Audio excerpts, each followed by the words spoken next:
All right, everybody. This is Andrew Rains here with Apex Pro. My man Eric Meyer is on the line. How you doing, Eric? Doing great, my man.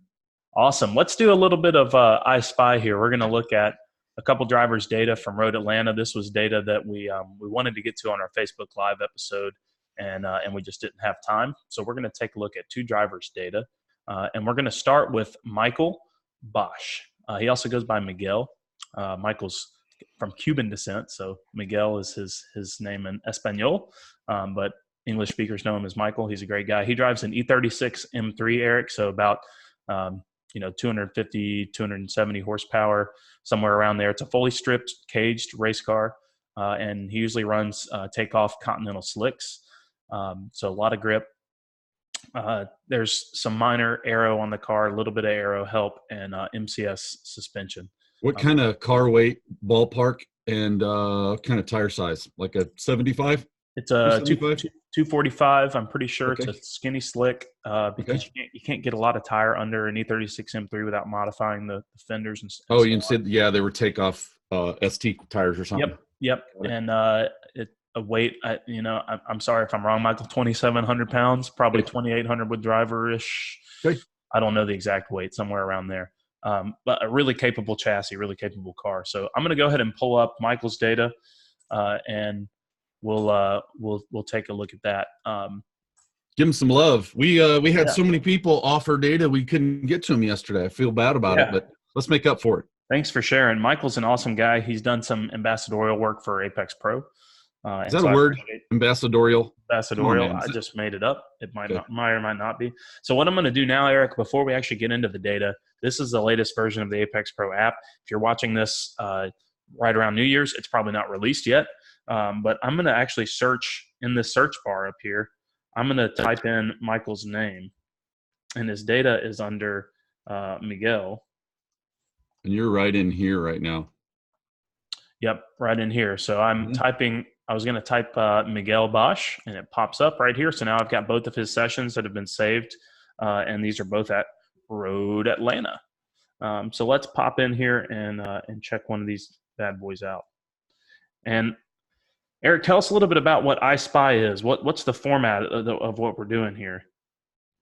Well, we sort of created it a couple nights ago, didn't we? Yeah.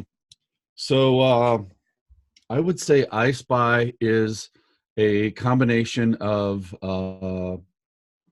30,000 foot view. It's helping people look within the lines, the squiggly lines. It's helping people go, oh, wow, yeah, I do see that. And we do that in a format of you and I sort of doing a little shtick, data, comedy, fun, enjoying each other's company because I genuinely think you're a good dude. And we're going back and forth, and we're showing people what's within the squiggly lines, and quite frankly, you and I are helping each other see some things. Like we saw that track out of 10B, and we were like, "What the heck is that?" Right? Last night. Yeah. That was long-winded. I need some more coffee. Shout out right here. Famous racing driver. Yeah, absolutely. And Waffle House. What? They're not an official sponsor, but I'll plug them anyway. Famous Racing Driver is, by the way, but shout out to those guys. They're awesome. Not Famous Racing Driver. Check it out. Code Apex Pro for 10% off. That's a little nugget if you get this far into the video. All right, Eric, you ready for Michael Miguel here? Yeah, that's right. What do you see right off the bat? I've got long G Okay, so displayed first thing, here. Sorry. Long G displayed on the GPS image of the track, longitudinal G-force, and then I got our speed trace displayed down here. Yep. So just like you said, I'm going to look right here. Actually, I'm going to change color right there. Apologies, sir. Do that. First thing I do is look at this right here and look at the values. I know that those high 60s and low 70s about what that means at Road Atlanta because they're different per. I know this is a good guy that's hustling a car, running a $140. I know that this right here is related to this. In other words, the color of the track around here, and the red right here, and the red right here, and the little yellow right here, and the green right here are all related to long G, right? I know that this bad boy right here is is the speed trace, which you can that at any time, and you can change that at any time. Now that I've further confused you, but I know what's going on. I get an idea of what's going on here. So as I'm looking at this bad boy, let's see here. What I'm seeing here is man, this is a pretty decent, good looking lap. That's something interesting right there. That little tick that looks like it goes up. Yeah. That's kind of unique for speed channel Yep. that's generated. I believe I see a really pretty vertical brake initiation that just looks really gorgeous. It doesn't do this lazy fall over and then steep down.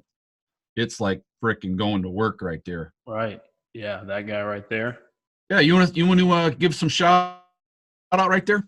Yeah, I see a really quick transition from acceleration to braking. Like you said, he's not lazy on his release of the gas pedal and application of the brakes, which in 10A is really critical. Any really high speed transition to a strong brake application. You just think about your local track. If you're not a Road Atlanta driver, think about wherever your local track is. Think about the fastest corner going into the slowest corner, where you have that big speed drop where the speed trace does this vertical. That's a great tendency to have. Off the gas, on the brake, almost instantaneous. Left foot braking if you can, right, as quickly as you can, because those are the places where that late braking really benefits you, and also benefits the attitude and the weight and the load in the car. So that's something that I see that I like a lot in his data. I also see a couple of things, Eric, that you pointed out when we were looking at some data yesterday, and I'll quickly notate those here. But look at this turn 1 U. That's nice. That's a really nice U into turn 1, meaning that he's not trailing in brakes real deep and slowing the car as he gets into the corner. He's squeezing back the throttle a little sooner, rolling good speed through the apex. In a higher speed corner, we want to see that U. Let's talk about that. Let's help people see this. So, yeah. Guys, right here, we've just said that Andrew just said, man, that U is good looking right here. This shape right here, as opposed to this V. Let's Mr. Rains, let's show him what that means. And I think what we can do is we can play around and do some stuff different here and there, but on the same area of the track. Follow me? Yeah, absolutely. So let's first look at long G displayed on the GPS image of the track.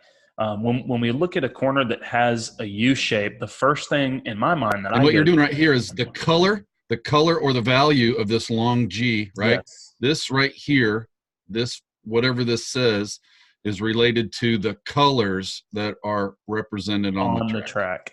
Okay. Absolutely. Before I even go that far, what I want to do is kind of macro analyze the corner type. So for turn 1, before we even migrate to the track itself, let's look at what speed we're doing entering the braking zone. So I'll slide my ticker right here to that point right before I brake, 124 miles per hour. And then I'm going to look at the minimum speed in the corner. Are you following me, Eric? I'm going to look at my max speed, and then I'm going to look at my min speed, 124 miles per hour to 83 miles per hour. Mm-hmm. Right? So that's about a 40 mile per hour speed difference. Is that fair to say? Yep. So when I see that, and this goes for any corner of this type, when I see that 40 mile per hour speed difference, I know immediately that's not a big difference, 120 to 80. I know immediately that this is not a hard braking corner, right? Let's make sure people see this. Ready? Looking over here. Yep. Here's high 120s down to, what is that, 35 or something? 45? That's 70 miles an hour different versus 40, half of that. Yep.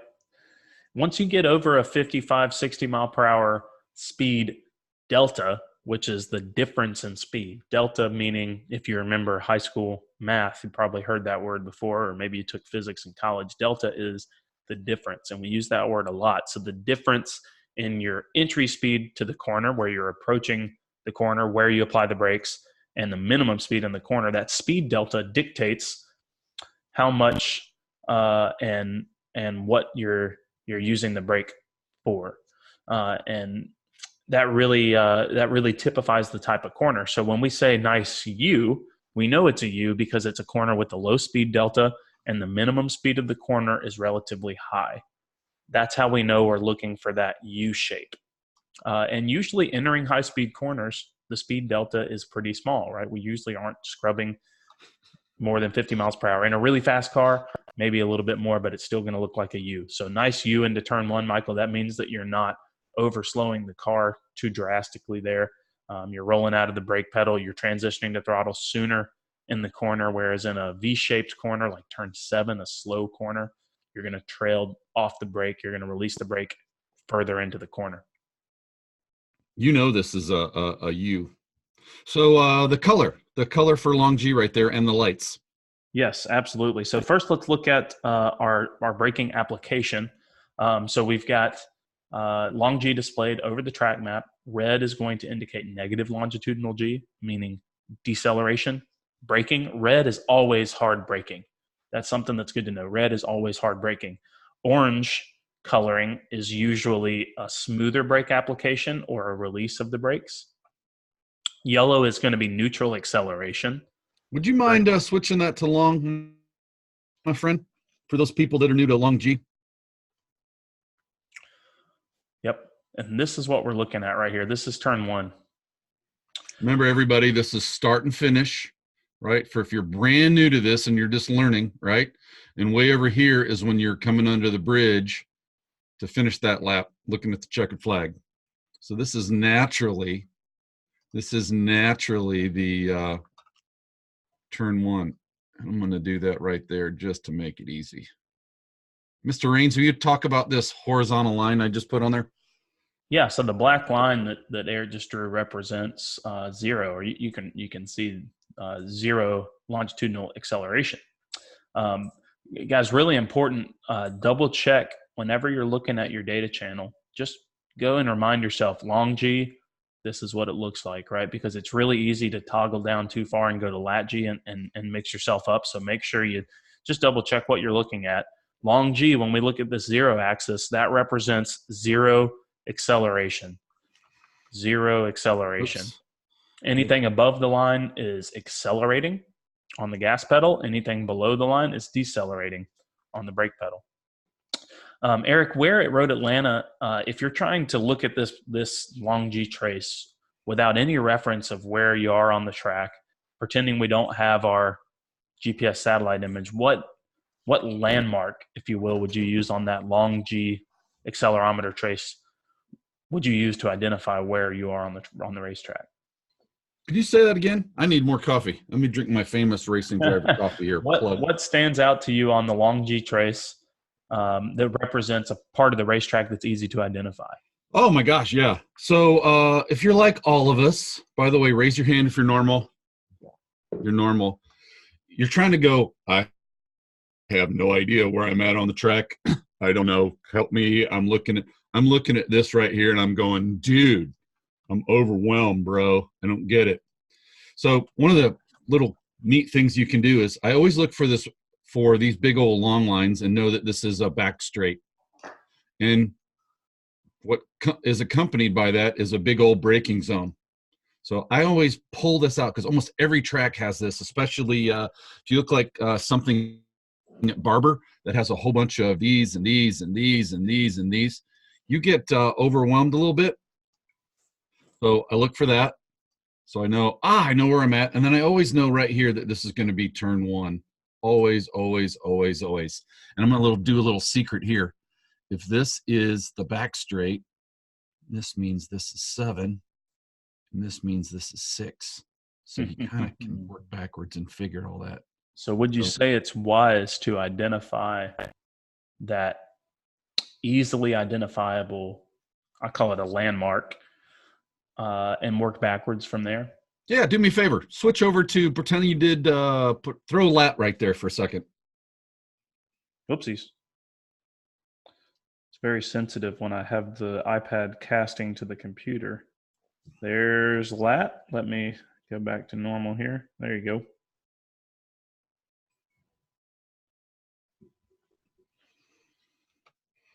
So if anybody sees this and he accidentally went here, this is the same thing. You need to be able to see the, oopsie. You need to be able to see this real quickly. Like, let me clear that off. Let me do this. And I'm just making it easy for everybody to see. Here's our 0 line, right? And now these are, okay, what's going on? Look, there's the back straight. There's a little bit of wheel turn. Makes sense, right? We know that this is the big old turn 1 load right there, and I love the shape of that. We're going to talk about that in a second. Is this making sense, guys? Look at this. And these are 2 right-handers of 6 and 7. So being able to quickly see these and go, oh, yeah, that makes sense. In here, it might get a little more spooky, but that's okay. Just pull out the stuff that's real easy at first.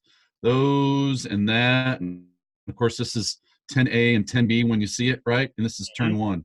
Well, the main thing is we're going to talk about turn 1 right there. Let's get going here and give Miguel some shout outs for turn 1. And Road Atlanta, just before we depart from that, Road Atlanta is a really nice, simple track for these landmarks because you've got one really long straightaway, and then you've got a couple, like the 10A, 10B switchback corner is really easily identifiable on lateral G. So you've got a couple of nice landmarks that are easy to pick out on all of these graphs. And so Road Atlanta, Daytona, really easy front straight at Roebling, right? So let's give Michael something that he did well. And then let's give him just really quick one thing to work on. I don't want it to get too deep. Just make it simple so that when he goes back out next time, he can go, okay, that's what I need to focus on. What do you like? So you said you like the lateral G trace in turn 1. I do as well. Yeah, let's talk about when we say that we like this right here. What we're really talking about is how much the car is loaded over this distance. Right? How do we get that tire to work, in through here so we're not going, oh man, I could have gone faster next time. And that's what this represents, the width and the height, if you would. Not necessarily that shape, but let's keep talking, brother. What do you see here? So I think he's getting into turn 1 with really good speed. I remember from looking at it before, his minimum speed's about 83 or 84 miles per hour, which is a really good minimum speed here. I would say that the turn 1's the kind of corner where there's always a little more there incrementally. But I would say, Michael, keep doing what you're doing in turn 1. The one thing I would look out for, see this orange on your initial brake application. I would try to squeeze to your peak application a little bit sooner and then release the brake a little bit sooner. Your release is pretty quick here because we see that red hard braking transition quickly to yellow, then back to green. So hard braking red, yellow is fairly neutral, green is accelerating. The one thing I would say is kind of reverse this. If this coloring flipped, that would be even better. That's the only thing I think you really need to work on here. Your speed's good, your approach is good. What you're saying right here is get some more efficiency over here. Yep. This is somewhat very good. Over here, let's be more efficient and get our feet a little more busy, a little more quick. Yep, a little bit quicker. And for what we're talking about, guys, if you see this, we're really talking about for this distance in this area. That's where we would be saving time because we're more efficient. We're not slow with our feet. We're getting right to work. Yep. And call that, probably what, a tenth and a half being more efficient on the brakes. Yep. And that's just in this little area, guys. When you say efficient, you mean the time between full throttle to maximum brake input, right? That transition off the gas on the brakes. Yep. You want to switch back to long right here? We might actually be able to see that. And it might be. Well, I've got, before we get, I want to leave. So turn 1 in general, Michael looks really good. I want to look at one thing, and then we're gonna stop. We have another driver to look at. What I want to look at here on the longitudinal G trace, I'm going to switch gears so we can move on if that's okay with you, Eric. I'm looking at two things on the long G trace here. So I'm identifying the straightaway. That's the back straight. I see my turn 7 braking because that's the big brake zone before that. But then I also see turn 6 braking before that. Eric, what I see on turn 6 here is that the actual amount of G that we're achieving here is very close to our peak deceleration force on the entire track. And just from my track knowledge, I know that turn 6 is a really fast corner and we don't really want to be braking that much. So let's give Michael one thing to work on. Just from looking at the long G trace, that's gonna force me to move here. Eric, what do you think this driver can do? What can Michael do better to get through turn 6 a little quicker? Well, let me tell you what I just heard you say, and let's put on the pro coaching hat. This is major league braking right here, as represented in the magnitude. In other words, how deep it is, and we also see that there. This shouldn't look like that. That's too much braking. This is a super fast corner, and the two things that jump out to me: the fact that that's a V shape, and the fact that the magnitude of it. It's so this thing you can carry a boatload of speed. So I automatically know they're and I can see the color in here, right? We're long G. We're color, and I'm looking at this yellow right here, and this big old, there's a little bit of green right here, but there's a whole bunch of yellow too, and it's pretty far back.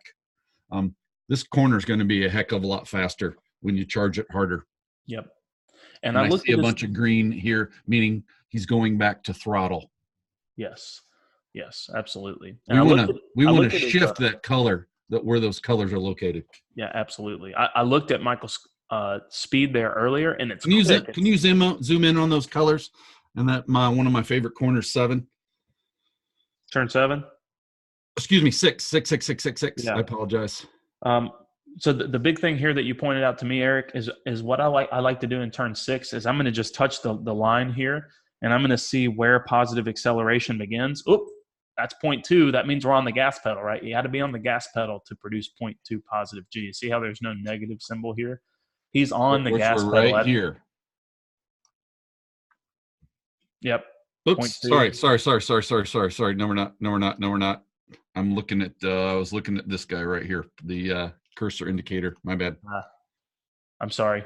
Here, I'll pull it forward till we're at the right point on the track. There we go.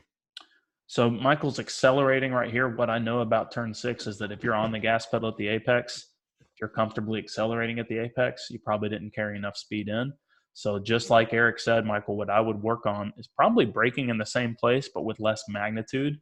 If you're braking at a hard kind of threshold brake, which is what it looks like right now, soften that brake input up a little bit, still get to that hard initial application quickly, but release it slower and let the car roll through the corner until the car kind of starts pushing out wide of the apex. This is a pretty low risk corner because the corner catches the car so aggressively here. You really see very few people run off here because of the amount of camber and the uphill topography that happens in this corner. So really just soften that brake pressure up, let the car roll in. I know you're already carrying a boatload of speed there, but really just trust that the car will do it. And when you start pushing a little wide of that apex and all of a sudden you're getting on the throttle way, way, way up here, that's when you're doing it right. I think Eric just made a point there on the screen. Brother, you're over braking, which means that you can go back to throttle, which is why it's 0.2. 0.2 is a boatload of throttle, especially there. If you're really hustling through there, you're at 0.1, half of that. Now, what that basically means is for this particular lap, not all of them, you've overslowed too much and you've had to go back to throttle in a fair amount of it. Yep. A lot of times you'll see actually, close to zero acceleration until past the end of the curbing. You're probably only getting to full throttle for less than a second between turn 6 and 7. So just think about that. Turn 6, and it helps me to do this. I do this silly thing where I make race car noises. So I'm going into 6, wah, I'm braking, and I'm turning, and I'm wah, and then I'm braking again. That's how little throttle there is from 6 to 7. It's just that tiny little input. Yep, and I'm guessing that's worth 0.2, just rolling that in there. Yeah. So let's leave Michael with that. I'm going to end the recording, Eric, and let's start another recording for the next driver, so we can just keep these separate. So Michael, great work. You get a grade in one. Keep it up. Work on six. Awesome.